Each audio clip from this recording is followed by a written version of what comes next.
working on designs right here, and a quick way to figure out the print size is you're going to click on your object, make sure that everything that's going to be printed is in there. Then you'll come to properties and see the width and the height, and this is how you'll be able to give a accurate description of how big it is. So this will be 12 inches wide and then 8.7, 8 3/4 inches tall, and that is exactly how big it'll be on the screen and on the shirts.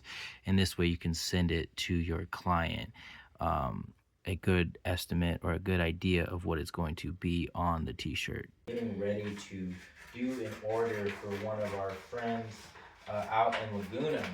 This is Dwam Kitchen, and these are going to be shirts for our friend's catering service right there. So if you need any catering, you can hit up Dwam Kitchen. But what we're going to do is we're going to make the most out of our transparency here and not be wasteful for no reason. So I printed this whole sheet here, which is a 11 by 17, but I also put his left chest pocket on there for just saving resources and saving time as well. So it's a win-win on both sides. But one thing that I learned about screen printing more recently than not is that you can save this extra transparency to cover other pieces of artwork when you are burning screens. But we want to get this set up in a specific way, so I just took regular scissors and cut the transparency. But now we're going to look at the screen, and here we have a standard 20 by 24 screen printing screen. This is actually a 200 mesh count, which is a little bit higher than normal, but we are going to be using like a maroonish red ink on a tan shirt.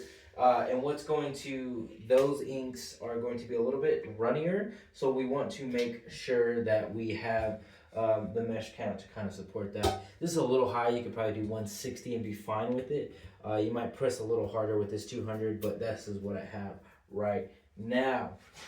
You are always going to put the screen on the flat side down, and you're going to be able to read your transparency when you see it this way. Now, if it were to be this way, and the light source would be to shoot down onto your screen, you would not be able to read it, but you would be able to read it here.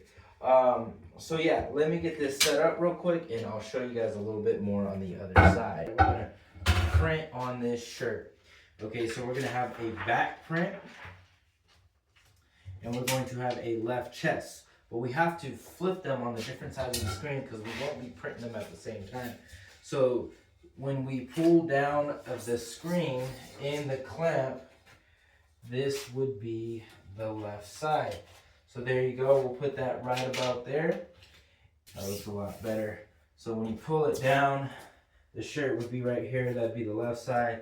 And then when you pull it down and the head was on that side, that would be the back. So there you go.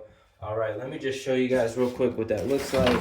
Take this, boom. So we got ample room above the design here, and we got ample room above here, and there's not any overlapping of the designs.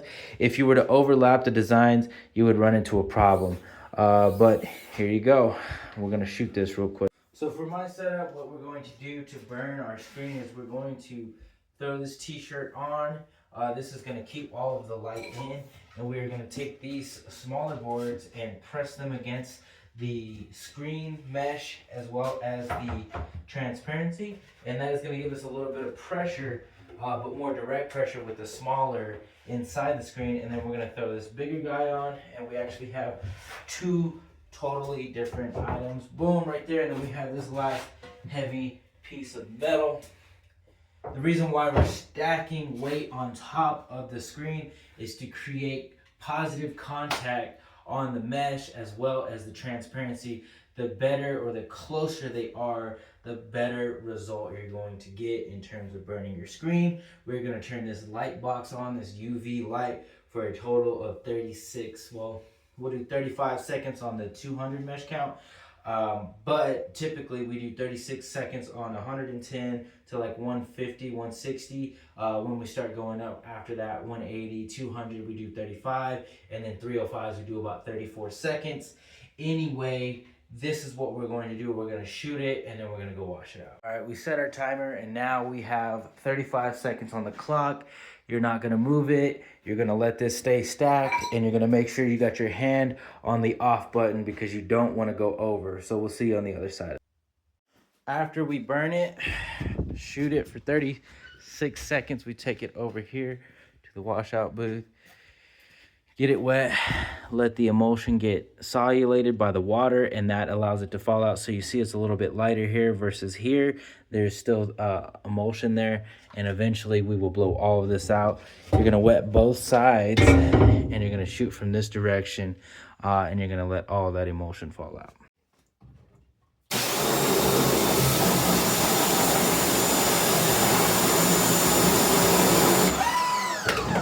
Seems like we've had a successful screen washout here, but we are not all the way through in some places, so we're going to keep continuing to add some water here.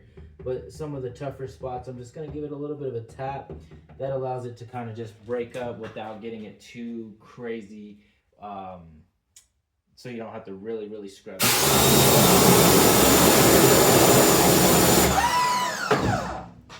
And I've found that switching it upside down and turning it around has helped a lot with the water kind of falling on it.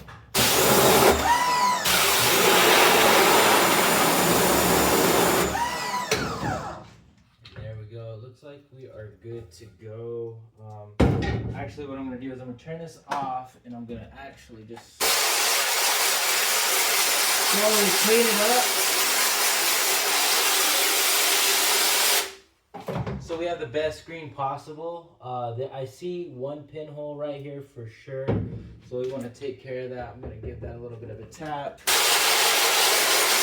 Right now the emulsion is very delicate, so you don't want to blow too hard with the water. If you do, you will eventually just blow out your design. Looks like we have a little bit of that there. But overall it looks good. Well, I can fix that for sure with a piece of tape or a piece of block out, and that should be fine. Otherwise, everything else looks very good. You just want to be very careful with this, and you want to test this. So when you first get your emulsion, you want to coat a bunch of screens, and then you want to test it and see what time works the best. Ours typically works out at about 35-36 seconds. This was a little bit not long enough, I think, so we might need to do the 36 instead of the 35 on this 200, but everything else came out fairly good. So we'll see this on press and see how it goes. See you then.